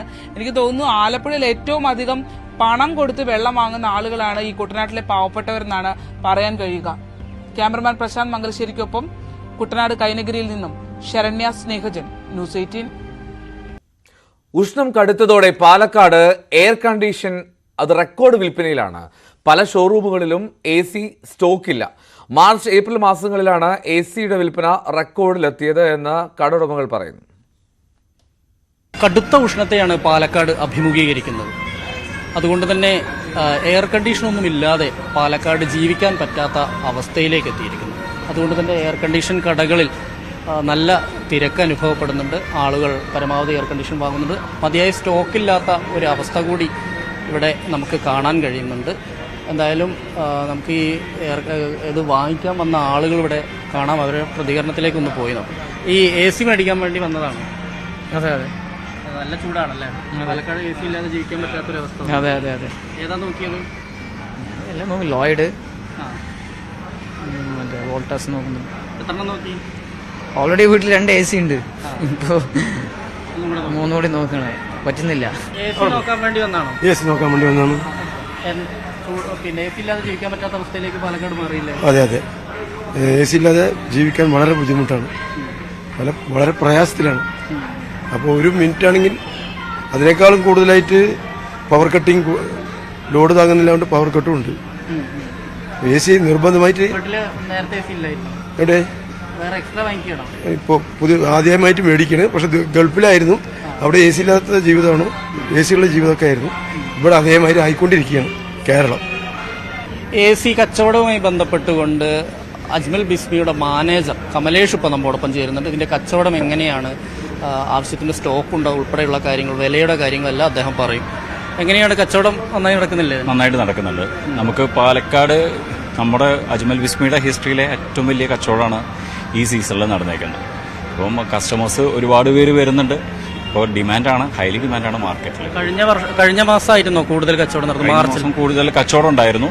ഇത്തവണ കുറച്ച് നമുക്ക് ബ്രാൻഡുകളിൽ സ്റ്റോക്കിന്റെ ഒരു ബുദ്ധിമുട്ടുണ്ട്. ഇപ്പോഴാണ് വന്നു തുടങ്ങി. ആവശ്യത്തിന് സ്റ്റോക്ക് ഇല്ല അല്ലേ? ഇപ്പോൾ കുറച്ച് ഡിമാൻഡ് കൂടുതലാണ്. ഇപ്പോൾ കസ്റ്റമേഴ്സ് ചോദിക്കുന്ന ചില ബ്രാൻഡുകൾ ആ ടൈമിൽ ചിലപ്പോൾ കിട്ടാനുണ്ടാവില്ല. പക്ഷെ നമുക്ക് സഫീഷ്യന്റ് ആയിട്ട് അജ്മൽ ബിസ്മിൽ കൊടുക്കാൻ പറ്റുന്നുണ്ട്. നമുക്ക് മാർച്ചിൽ എത്ര കച്ചവടം നടന്നിട്ടുണ്ടാവും? എത്ര രൂപയുടെ നമുക്ക് AC-യുടെതൊക്കെ നോക്കുകയാണെന്നുണ്ടെങ്കിൽ ഒരു 1000-1500 നമ്പേഴ്സിന് മുകളിലേക്കൊക്കെ നമുക്ക് കച്ചവടം നടന്നിട്ടുണ്ട് ഈ ഷോറൂമിൽ മാത്രം പറയാം. നമുക്ക് ബാക്കിയുള്ള എല്ലാം നമുക്ക് ഒരു ഫ്രാഞ്ചൈസിൽ ഒരു 22-23 ഷോറൂംസ് നമുക്കുണ്ട്. ഓവറോൾ നല്ലൊരു പാലക്കാടാണ് കൂടുതൽ കച്ചവടം നടക്കുന്നത്. പാലക്കാടും എറണാകുളം നല്ല കച്ചവടം നടക്കും. ഈ ആളുകൾ കൂടുതൽ ഇപ്പോൾ വരുന്നതൊക്കെ അധികവും AC മേടിക്കാൻ തന്നെയാണ് കൂടുതൽ ആളുകൾ. എല്ലാവരും AC തന്നെയാണ്. സാധാരണക്കാര് മുതൽ, ആദ്യം ലക്ഷറി, ഇപ്പൊ സാധാരണക്കാര് മുതൽ എല്ലാവരും AC ഇല്ലാണ്ട് പറ്റാത്തൊരവസ്ഥയായി. എന്തായാലും അദ്ദേഹം പറയുന്നത് സാധാരണക്കാർക്ക് പോലും AC നിർബന്ധമായിരിക്കുന്നു. എങ്ങനെയെങ്കിലും ഒരു AC മേടിക്കുക എന്നുള്ളതിലേക്ക് ആളുകൾ എത്തിയിരിക്കുന്നു. അത് റെഡി പൈസ കൊടുത്ത് മേടിക്കാൻ കഴിയുന്നവർ അങ്ങനെ മേടിക്കുന്നുണ്ട്. EMI ആയി മറ്റുള്ള EMI ആയി കൊണ്ട് ക്രെഡിറ്റ് കാർഡ് ഉപയോഗിച്ചോ അല്ലെങ്കിൽ മറ്റേതെങ്കിലും ഫിനാൻസുമായി ബന്ധപ്പെട്ടുകൊണ്ട് EMI ആയിട്ടും ആളുകൾ ഇങ്ങനെ AC മേടിക്കുന്നുണ്ട്. എന്തായാലും പാലക്കാട് AC ഇല്ലാതെ ജീവിക്കാൻ പറ്റാത്തൊരവസ്ഥയിലേക്ക് പോകുന്നു. ഒപ്പം തന്നെ AC കച്ചവടം വലിയ തോതിൽ വർദ്ധിച്ചു എന്നുമാണ് അജ്മൽ ബിസ്മിയിലെ മാനേജർ വ്യക്തമാക്കുന്നത്. ക്യാമറാമാൻ പ്രജിത്ത് കോങ്ങാടിനൊപ്പം S വിനേഷ് കുമാർ, ന്യൂസ് 18 പാലക്കാട്. സംസ്ഥാനത്ത് വൈദ്യുതി ഉപയോഗം റെക്കോർഡുകൾ ഭേദിക്കുകയാണ്. ഇന്നലെ ഉപയോഗിച്ചത് 113.26 ദശലക്ഷം യൂണിറ്റാണ്. തിങ്കളാഴ്ച 113.15 ദശലക്ഷം യൂണിറ്റ് ആയിരുന്നു. ഏപ്രിൽ മാസത്തിൽ 3ാം തവണയാണ് റെക്കോർഡ് മറികടക്കുന്നത്. അതേസമയം സംസ്ഥാനത്തെ വൈദ്യുതി പ്രതിസന്ധി ചർച്ച ചെയ്യാൻ KSEBയുടെ ഉന്നതതല യോഗം നാളെ ചേരും. സംസ്ഥാനത്ത് നിയന്ത്രണമില്ലാതെ മുന്നോട്ട് പോകാൻ കഴിയില്ല എന്ന് KSEB സർക്കാരിനോട് ആവശ്യപ്പെട്ടിരുന്നു. ഇതിന് വൈദ്യുതി മന്ത്രി മറുപടി നൽകിയിരുന്നില്ല. വൈദ്യുതി ഉപഭോഗം അത് കുത്തനെ ഉയർന്ന സാഹചര്യത്തിൽ KSEB വലിയ വെല്ലുവിളിയാണ് ഇപ്പോൾ നേരിട്ടുകൊണ്ടിരിക്കുന്നത്. കരുവന്നൂർ കള്ളപ്പണക്കേസിൽ CPM തൃശൂർ ജില്ലാ സെക്രട്ടറി MM വർഗീസ് EDക്ക് മുന്നിൽ ഹാജരായില്ല. EDയുടെ സമൻസിനോട് പ്രതികരിക്കാൻ തയ്യാറായില്ല വർഗീസ്. തൃശൂരിൽ CPM പിൻവലിച്ച 1 കോടി രൂപയുടെ ഉറവിടം അത് കണ്ടെത്താനുള്ള ശ്രമത്തിലാണ് ആദായ നികുതി വകുപ്പ്. വിവരങ്ങളുമായി ആജ്ഞ രവീന്ദ്രനാണ് ചേരുന്നത്. ആജ്ഞ, നേരത്തെ തന്നെ വർഗീസ് അറിയിച്ചിരുന്നതല്ലേ ഇന്ന് ഹാജരാകാൻ കഴിയില്ല എന്നുള്ളത്? അപ്പോൾ EDയുടെ നിലപാടിൽ മാറ്റമുണ്ടായിരുന്നില്ല. ഇനി എന്താണ് അടുത്ത നടപടി?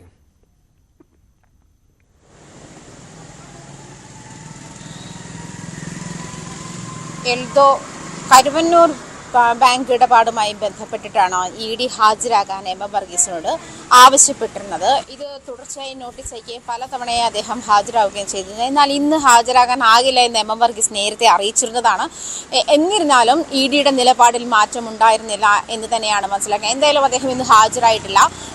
അതേസമയം കഴിഞ്ഞ ദിവസം ആദായ നികുതി വകുപ്പിന്റെ പാർട്ടിക്ക് പ്രതിച്ഛായയെ ബാധിക്കുന്ന മറ്റൊരു തരത്തിലൂടെയുള്ള പണമിടപാട് കൂടി, അല്ലെങ്കിൽ പണമിടപാട് കാര്യത്തിൽ പാർട്ടിയുടെ മുഖച്ഛായ തകർക്കുന്ന രീതിയിലുള്ള ഇടപെടലുകളാണ് തൃശൂർ ജില്ലാ കമ്മിറ്റിയുടെ ഭാഗത്തു നിന്നും ഉണ്ടാകുന്ന തരത്തിലുള്ള ചർച്ചകളാണ് വരുന്നത്. കഴിഞ്ഞ ദിവസം ആദായ നികുതി വകുപ്പ് തെരഞ്ഞെടുപ്പുമായി ബന്ധപ്പെട്ട്, അല്ലെങ്കിൽ ഏപ്രിൽ 2-ാം തീയതി തൃശൂരിലെ ബാങ്ക് ഓഫ് ഇന്ത്യയുടെ ബ്രാഞ്ചിൽ നിന്നും പിൻവലിച്ച 1 കോടി രൂപ പിൻവലിച്ചിരുന്നു. തെരഞ്ഞെടുപ്പ് ചട്ടങ്ങളുടെ ലംഘനമായിട്ടാണ് ഇതിനെ കണ്ടത്. അതേസമയം ആദായ നികുതി വകുപ്പ് അതിനുശേഷമാണ് ആ അക്കൗണ്ട് ഫ്രീസ് ചെയ്തത്.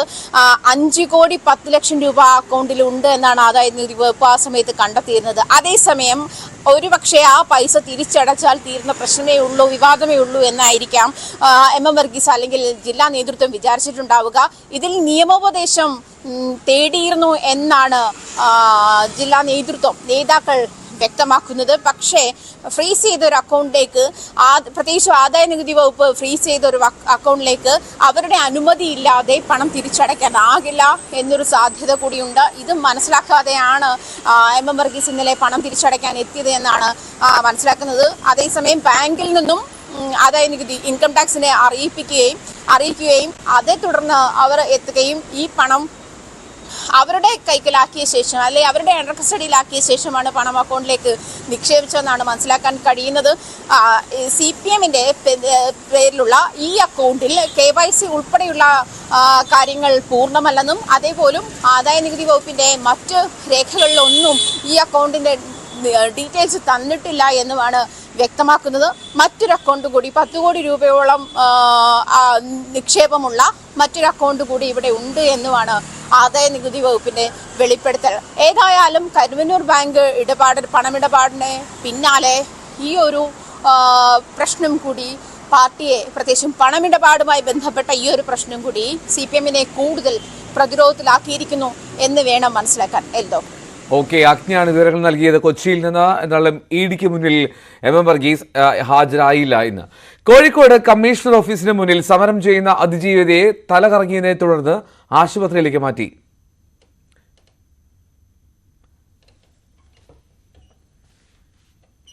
ICU പീഡന കേസിലെ ഇരയായിട്ടുള്ള അതിജീവിത അവിടെ സമരം ചെയ്യുകയായിരുന്നു.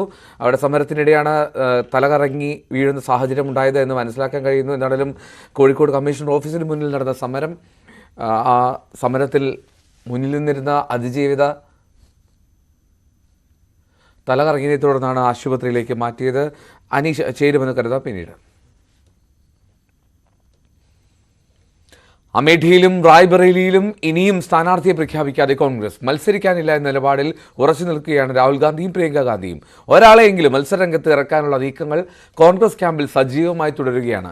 പത്രിക സമർപ്പിക്കാനുള്ള അവസാന ദിനം അത് മറ്റന്നാൾ ആണെന്നിരിക്കെ ഇന്നോ നാളെയോ പ്രഖ്യാപനം ഉണ്ടാകാൻ സാധ്യതയുണ്ട്. മെയ് 20-ന് 5ാം ഘട്ടത്തിലാണ് 2 മണ്ഡലങ്ങളിലും വോട്ടെടുപ്പ് നടക്കുക. അശ്ലീല വീഡിയോ വിവാദത്തിൽ JDS നേതാക്കളായ പ്രജ്വൽ രേവണ്ണയ്ക്കും SD രേവണ്ണയ്ക്കും സമൻസ്. പ്രത്യേക അന്വേഷണ സംഘമാണ് നിർദ്ദേശം നൽകിയത്. 24 മണിക്കൂറിനുള്ളിൽ ഹാജരാകണമെന്നാണ് നിർദ്ദേശം. നിലവിൽ ജർമ്മനിയിലുള്ള പ്രജ്വൽ ഹാജരാകാൻ സാധ്യതയില്ല. അശ്ലീല വീഡിയോ കേസ് വിവാദമാവുകയും തെരഞ്ഞെടുപ്പിൽ പ്രചാരണ വിഷയമാവുകയും ചെയ്തതോടെ പ്രജ്വലിനെ JDS സസ്പെൻഡ് ചെയ്തിരുന്നു. ഡൽഹിയിൽ ഭീതി പരത്തി സ്കൂളുകളിൽ വ്യാജ ബോംബ് ഭീഷണി. 100 സ്കൂളുകളിലാണ് ഭീഷണിയുണ്ടായത്. രാവിലെ 4 മണിയോടെയാണ് ഇത്തരത്തിൽ ഭീഷണി സന്ദേശമെത്തിയത്. സ്കൂളുകളുടെ ഔദ്യോഗിക ഇമെയിൽ IDകളിലും ഫോൺ കോളുകളായിട്ടാണ് സന്ദേശങ്ങൾ എത്തിയത്. പോലീസ് എത്തി സ്കൂളിലെത്തി ആളുകളെ ഒഴിപ്പിച്ച് പരിശോധന നടത്തി. എന്നാൽ പൊതുജനങ്ങൾ ഭയക്കേണ്ടതില്ല എന്നും സന്ദേശം വ്യാജമാണ് എന്നും കേന്ദ്ര ആഭ്യന്തര മന്ത്രാലയം അറിയിച്ചു.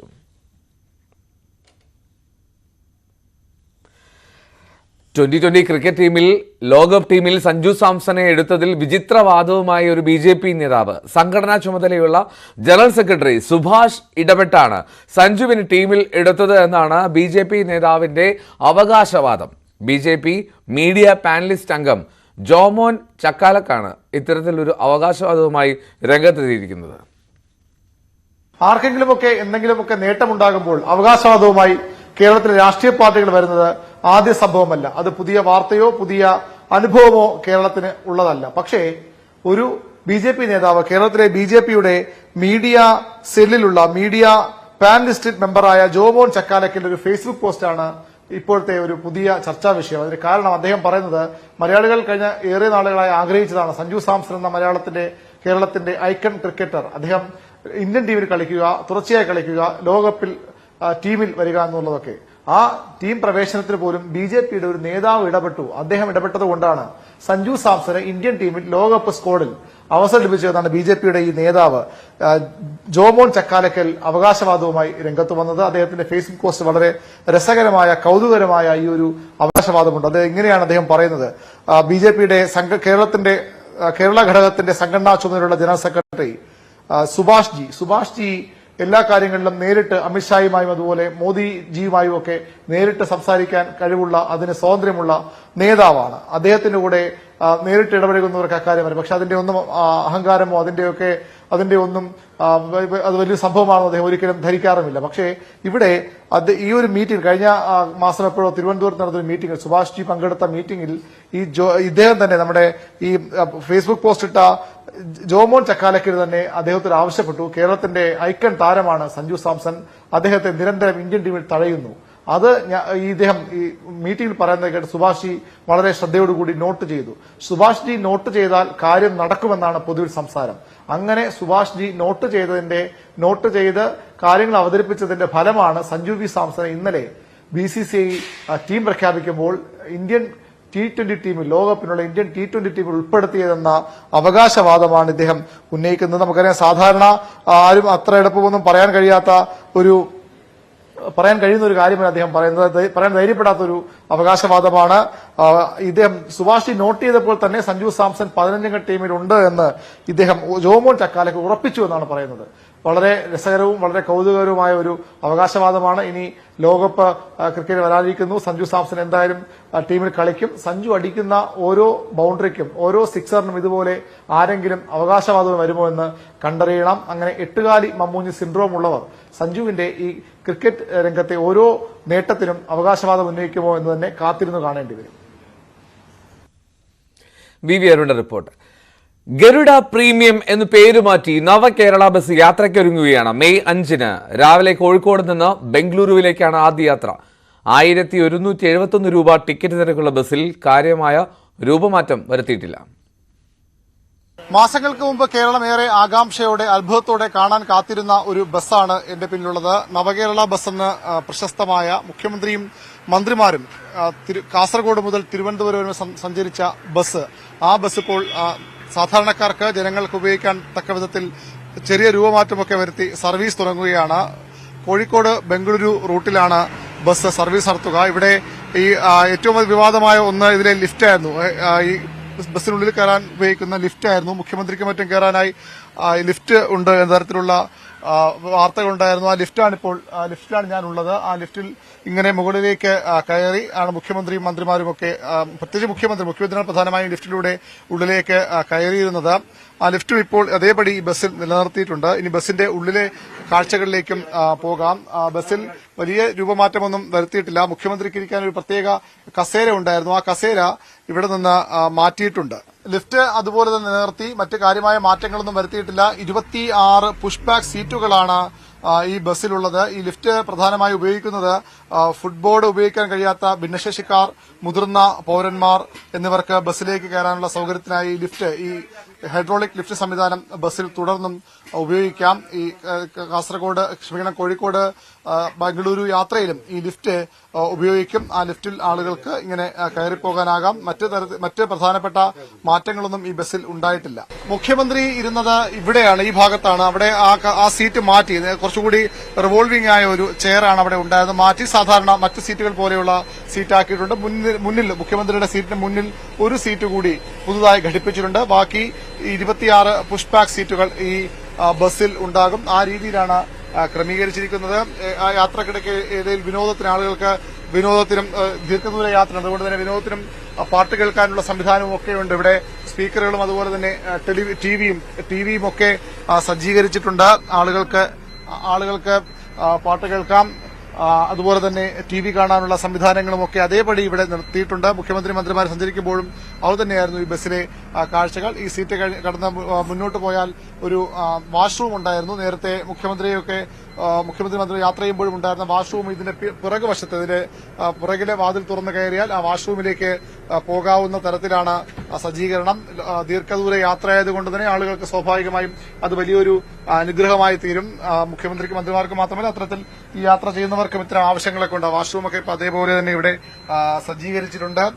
രാവിലെ 4 മണിക്ക് കോഴിക്കോട് നിന്ന് യാത്ര തിരിച്ച് കൽപ്പറ്റ, സുൽത്താൻ ബത്തേരി, ഗുണ്ടൽപേട്ട്, മൈസൂർ, മാണ്ഡ്യ വഴി 11:35 ബംഗളൂരുവിൽ എത്തിച്ചേരുന്ന രീതിയിലാണ് ഈ ബസിന്റെ അങ്ങോട്ടേക്ക് ബംഗളൂരുവിലേക്കുള്ള യാത്ര. തിരിച്ച് ഇതേ റൂട്ടിലൂടെ തന്നെ രാത്രി 10:05 കോഴിക്കോടും ബസ് എത്തിച്ചേരും. ഓൺലൈൻ റിസർവേഷൻ സൌകര്യം KSRTCക്കുണ്ട്, അത് ഇവിടെയും ഉപയോഗിക്കാം.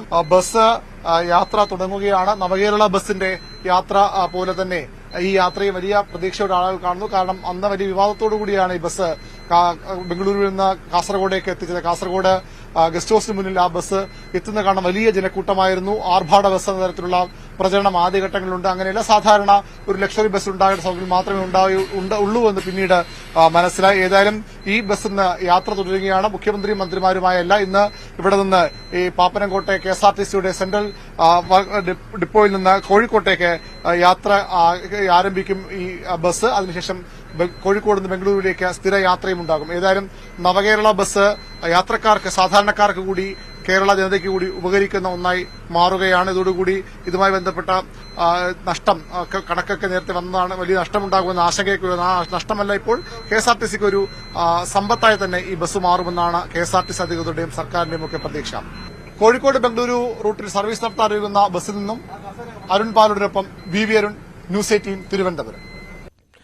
കോഴിക്കോട് കമ്മീഷൻ ഓഫീസിന് മുന്നിൽ സമരം ചെയ്യുന്ന അതിജീവിതയെ തലകറങ്ങിനെ തുടർന്ന് ആശുപത്രിയിലേക്ക് മാറ്റി. നേരത്തെ ഈ വാർത്ത വന്നിരുന്നു.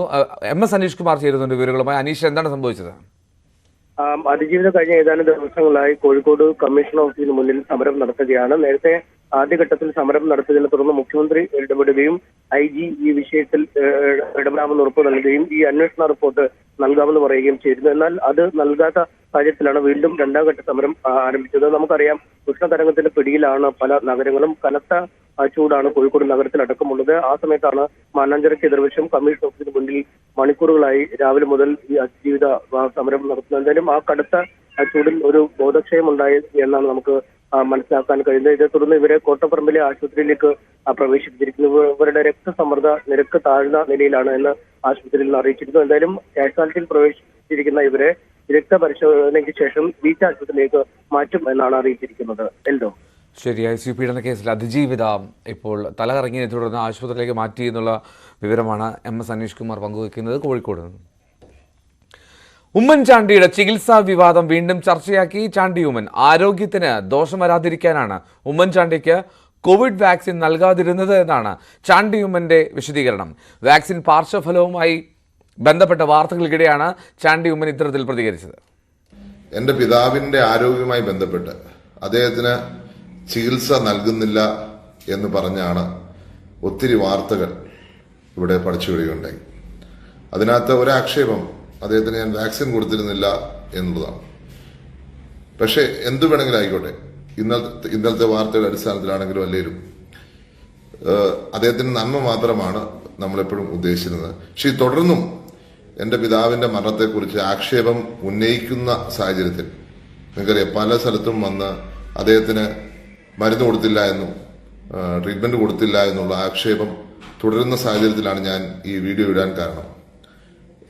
എനിക്ക് അഭ്യർത്ഥിക്കാനുള്ളത്, ഈ തെറ്റായ വാർത്ത കൊടുത്ത മാപ്പ് പറയുവാൻ തയ്യാറാവണം. അദ്ദേഹത്തിന്റെ ട്രീറ്റ്മെന്റിന് വേണ്ടി എല്ലാം മാക്സിമം ചെയ്തു എന്ന് മാത്രമല്ല, അദ്ദേഹത്തിന് ദോഷം വരുന്ന ഒന്നും ചെയ്യരുത് എന്ന് ആഗ്രഹിച്ചുകൊണ്ടാണ് വാക്സിൻ ഉൾപ്പെടെ ഒന്നും കൊടുക്കാറുന്നത്. വടകരയിൽ ചില കാര്യങ്ങൾ പുറത്തു വരാനുണ്ടെന്ന UDF സ്ഥാനാർത്ഥി ഷാഫി പറമ്പിൽ വ്യാജ സ്ക്രീൻഷോട്ടിനെതിരെ പോലീസ് നടപടി ഉണ്ടായില്ല എന്നും തെരഞ്ഞെടുപ്പിന്റെ ഓരോ ഘട്ടത്തിലും തന്നെ ടാർഗറ്റ് ചെയ്തുവെന്നും ഷാഫി പറമ്പിൽ ആരോപിച്ചു. മണ്ഡലത്തിൽ ജയം ഉറപ്പിക്കുന്നതായും ഷാഫി പ്രതികരിച്ചു. ജനങ്ങൾക്ക് അറിയാലോ ഈ കാര്യങ്ങളൊക്കെ അതെന്തിനു വേണ്ടിയാ പറയുന്നത്. അപ്പൊ അതിനൊക്കെ കൃത്യമായും വ്യക്തമായും മറുപടികൾ പറഞ്ഞു കഴിഞ്ഞു.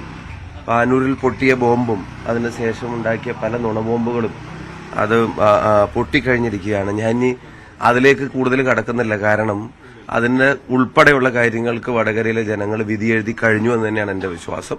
അതിന്റെ റിസൾട്ട് 4-ാം തീയതി അറിയാം. പിന്നെ അതിനെ സംബന്ധിച്ച് ചില കാര്യങ്ങളും കൂടെ പുറത്തു വരാനുണ്ട്. അതും കൂടെ വരട്ടെ, അപ്പൊ ഞാൻ ബാക്കി കാര്യങ്ങൾ പറയാം. അതല്ലാതെ അതിലേക്ക് ഞാനില്ല. ആ ചാപ്പ എന്റെ മേൽ എന്തായാലും വീഴില്ല. ആലപ്പുഴയിലെ ഇടിമിന്നലിനെ തുടർന്ന് വോട്ടിംഗ് യന്ത്രങ്ങൾ സൂക്ഷിച്ചിരുന്ന സ്ട്രോങ് റൂമിലെ CCTV ക്യാമറകൾ തകരാറിലായി. സെന്റ് ജോസഫ് സ്കൂളിലെ 10 ക്യാമറകളാണ് തകരാറിലായത്. ഇതിൽ 8 ക്യാമറകൾ നന്നാക്കി.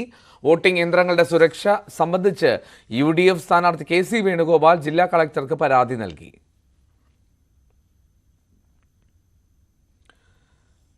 സംസ്ഥാനം ചുട്ടുപൊള്ളുകയാണ്. പാലക്കാട്, തൃശൂർ, കോഴിക്കോട് ജില്ലയിൽ അടുത്ത 24 മണിക്കൂർ ഉഷ്ണതരംഗ സാധ്യത തുടരുകയാണ്. കേന്ദ്ര കാലാവസ്ഥാ വകുപ്പാണ് യെല്ലോ അലർട്ട് പ്രഖ്യാപിച്ചത്. വിവരങ്ങളുമായി VV അരുൺ ചേരുന്നു. അരുൺ, ഈ ആദ്യം ആ മുന്നറിയിപ്പ് പിൻവലിക്കുന്ന സാഹചര്യം ഉണ്ടായിരുന്നു, ഇപ്പോൾ അത് വീണ്ടും മാറിയെന്നാണോ? പാലക്കാട് മാത്രമായിരുന്നു നേരത്തെയുള്ള അലർട്ടിൽ മുന്നറിയിപ്പിൽ ഉഷ്ണതരംഗ സാധ്യത പറഞ്ഞിരുന്നത്. പക്ഷേ ഇപ്പോൾ പുതിയ അലർട്ട് വന്നിരിക്കുന്നു. ഇതിൽ പാലക്കാട്, തൃശൂർ, കോഴിക്കോട് ജില്ലകളിലെ ചില പ്രദേശങ്ങളിൽ ഇന്നും നാളെയും ഉഷ്ണതരംഗ സാധ്യതയുണ്ട് എന്നാണ് മുന്നറിയിപ്പ്. അതുകൊണ്ട് തന്നെ അതുമായി ബന്ധപ്പെട്ട ജാഗ്രത വേണം. തുടർച്ചയായ ദിവസങ്ങളിൽ അത് തീവ്രമായ ചൂട് രേഖപ്പെടുത്തിയതിനും അടുത്ത ദിവസങ്ങളിലും പാലക്കാട് ജില്ലയിൽ 40 ഡിഗ്രി സെൽഷ്യസ് വരെയും തൃശ്ശൂരിൽ 39, കോഴിക്കോട് 32 ഡിഗ്രി സെൽഷ്യസ് വരെയും താപനില ഉയരുമെന്ന മുന്നറിയിപ്പുണ്ട്. അതിന്റെ അടിസ്ഥാനത്തിലാണ് ഉഷ്ണതരംഗ മുന്നറിയിപ്പ് ഇപ്പോൾ കാലാവസ്ഥാ നിരീക്ഷണ കേന്ദ്രം പ്രഖ്യാപിച്ചിരിക്കുന്നത്. ഉഷ്ണതരംഗം അതീവ ജാഗ്രത വേണ്ട സാഹചര്യമാണ്. അതുകൊണ്ട് തന്നെ പൊതുജനങ്ങളും ഭരണേതര സംവിധാനങ്ങളും വേണ്ട ജാഗ്രത പാലിക്കണം. സൂര്യാഘാതവും സൂര്യാതപവും ഏൽക്കാൻ സാധ്യത കൂടുതലാണ്. സൂര്യാഘാതം മരണത്തിലേക്ക് വരെ നയിച്ചേക്കാമെന്ന മുന്നറിയിപ്പും അതുകൊണ്ട് തന്നെ നേരത്തെ ദുരിതനിവാരണ അതോറിറ്റിയും സർക്കാരും ഒക്കെ നൽകിയിട്ടുള്ള സുരക്ഷാ നിർദ്ദേശങ്ങൾ പാലിക്കണമെന്ന അഭ്യർത്ഥനയും കാലാവസ്ഥാ നിരീക്ഷണ വകുപ്പ് നൽകിയിട്ടുണ്ട്. ശരി അരുൺ, വിവരങ്ങൾ നൽകിയത്. ഉഷ്ണതരംഗ സാധ്യത അത് പാലക്കാട്, കോഴിക്കോട്, തൃശൂർ ജില്ലകളിലാണ്. ഈ 3 ജില്ലകളിലെയും ജനങ്ങൾ പ്രത്യേകം ജാഗ്രത പുലർത്തുക എന്നാണ് കേന്ദ്ര കാലാവസ്ഥാ വകുപ്പിന്റെ മുന്നറിയിപ്പാണ് അരുൺ പങ്കുവച്ചത്. ഇടുക്കി കുട്ടിക്കാനത്ത് കാട്ടാന ആക്രമണം. കുട്ടിക്കാനം സ്വദേശി സുനിൽ വർഗീസിന്റെ വീട്ടുമുറ്റത്തും കൃഷിയിടത്തിലുമായി കാട്ടാനകൾ വ്യാപക നാശം വിതച്ചു. തെങ്ങും വാഴയും ഉൾപ്പെടെയുള്ള കൃഷി നശിപ്പിച്ച കാട്ടാന വീടിന്റെ കയ്യാലയും നായക്കൂടും തകർത്തു. തൊടുപുഴയിൽ നിന്ന് സാഗർ തയ്യാറാക്കിയ റിപ്പോർട്ടിലേക്ക്. ഇടുക്കി ജില്ലയുടെ വിവിധ മേഖലകളിൽ ഇപ്പോൾ വന്യമൃഗശല്യം രൂക്ഷമായിരിക്കുന്ന ഒരു സാഹചര്യമാണ് ഉള്ളത്. വേനൽ കടുത്തതോടെ കാടിറങ്ങുന്ന മൃഗങ്ങൾ ജനങ്ങളുടെ സ്വൈര്യ ജീവിതത്തിന് തന്നെ ഭീഷണിയായി മാറിയിരിക്കുകയാണ്. കഴിഞ്ഞ ദിവസം രാത്രി ഇവിടെ അടുത്ത് കുട്ടിക്കാനത്ത് ഇറങ്ങിയ കാട്ടാനക്കൂട്ടം വ്യാപകമായി കൃഷികൾ നശിപ്പിച്ചിരിക്കുന്ന ഒരു കാഴ്ചയാണുള്ളത്. കുട്ടിക്കാനം സ്വദേശി സുനിലിന്റെ കൃഷിയിടത്തിൽ ഇറങ്ങിയ കാട്ടാനക്കൂട്ടം വാഴ, കമുക് ഉൾപ്പെടെയുള്ള നിരവധി കൃഷികളാണ് നശിപ്പിച്ചിട്ടുള്ളത്. രാത്രിയോടെ എത്തിയ കാട്ടാനക്കൂട്ടം പുലർച്ചെ 6 മണിയോടെയാണ് മടങ്ങിയത്.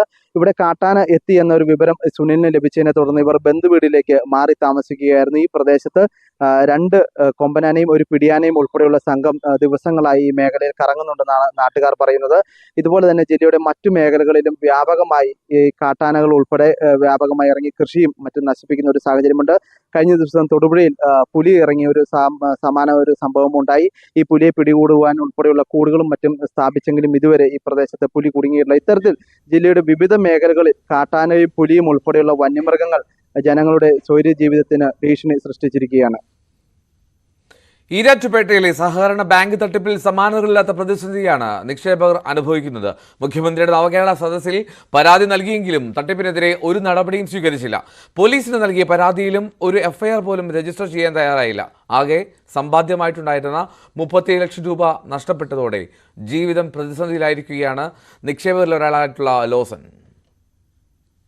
ഈരാറ്റുപേട്ട സഹകരണ ബാങ്കിൽ വലിയ തട്ടിപ്പ് തന്നെയാണ് നടന്നിട്ടുള്ളത് എന്നത് വ്യക്തമാക്കുകയാണ് ഈ അവിടുത്തെ നിക്ഷേപകരുടെ പരാതി. ലോസൺ എന്നയാൾ ഏതാണ്ട് 37 ലക്ഷത്തോളം രൂപയാണ് അവിടെ നിക്ഷേപിച്ചിരുന്നത്. ഈ നിക്ഷേപ തുക ഏതാണ്ട് 2018 ശേഷം 2012 മുതൽ നിക്ഷേപിക്കുന്നുണ്ട്, 18ലും നിക്ഷേപിച്ചു.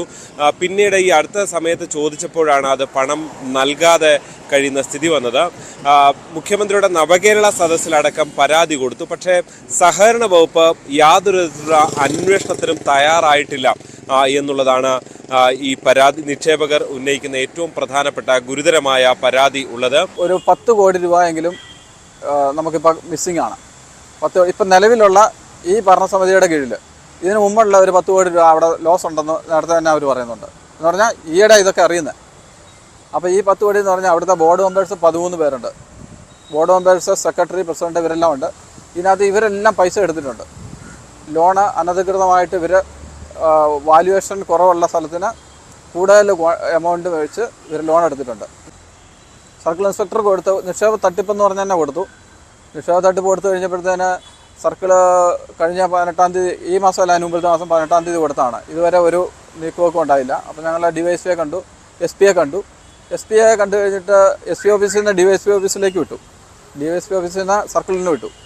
ഇതെല്ലാം കറക്റ്റായിട്ട് പേപ്പറുകൾ നീങ്ങുന്നുണ്ട് എന്നല്ലാതെ ഒരു FIR ഇടാൻ ഇതുവരെ പോലീസിനെ കൊണ്ട് സാധിച്ചിട്ടില്ല.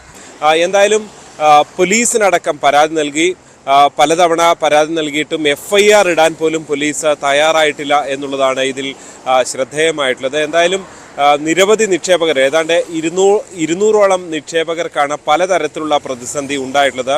ഈ ലോസൺ പറയുന്നതനുസരിച്ച് അദ്ദേഹത്തിൻ്റെ മകന് ഓക്സ്ഫോർഡിൽ ഒരു കോഴ്സിന് ചേരാൻ വേണ്ടിയാണ് പണം ആവശ്യപ്പെട്ടത്. പക്ഷേ പണം കിട്ടാതെ വന്നതോടെ ആ സാഹചര്യം പ്രതിസന്ധിയിലാകുന്ന നിലയിലേക്കാണ് കാര്യങ്ങൾ എത്തിയത് എന്നാണ് വ്യക്തമാക്കുന്നത്. എന്തായാലും ഗുരുതരമായ ക്രമക്കേട്, ഫലത്തിൽ സഹകരണ വകുപ്പും അല്ലെങ്കിൽ പോലീസൊന്നും ഇതിനെക്കുറിച്ച് ഒരു ഗുരുതരമായ ഒരു അന്വേഷണത്തിനും ഇതുവരെ തയ്യാറാകുന്നില്ല എന്നുള്ളത് ഈ ഭരണാനുകൂല ഭരണസമിതിയാണ്, അതായത് ഇടതുപക്ഷ ഭരണസമിതിയാണ് ബാങ്ക് ഭരിക്കുന്നത് എന്നതുകൊണ്ടാണ് എന്നാണ് ഇവർ ഉന്നയിക്കുന്ന ഏറ്റവും പ്രധാനപ്പെട്ട ആരോപണം. ജി സിരീത്താണ് വിവരങ്ങൾ നൽകിയത്. കോട്ടയത്ത് നിന്ന് ഇനി സ്വർണ്ണ വെള്ളി നിരക്കുകൾ നോക്കാം. കവിത ഗോൾഡ് ആൻഡ് ഡയമണ്ട്സ് ഇന്നത്തെ സ്വർണം വെള്ളി നിരക്കുകൾ നിങ്ങൾക്കായി സമർപ്പിക്കുന്നത്. വലിയ സ്വപ്നങ്ങൾ, വലിയ സന്തോഷങ്ങൾ, വലിയ collection. Kavitha gold and diamonds. സ്വർണം 22 ക്യാരറ്റ് ഗ്രാമിന് 6540, പവന് 52,320. വെള്ളി 18 ക്യാരറ്റ് ഗ്രാമിന് 5465, പവന് 43,720. വെള്ളി ഗ്രാമിന് 87, കിലോയ്ക്ക് 87,000. കവിത ഗോൾഡ് ആൻഡ് ഡയമണ്ട്സ് ഇന്നത്തെ സ്വർണം വെള്ളി നിരക്കുകൾ നിങ്ങൾക്കായി സമർപ്പിക്കുന്നത്. വലിയ സ്വപ്നങ്ങൾ, വലിയ സന്തോഷങ്ങൾ, വലിയ collection. Kavitha gold and diamonds. പകൽ വാർത്തയോട് പൂർണ്ണമാവുന്നു. നമസ്കാരം.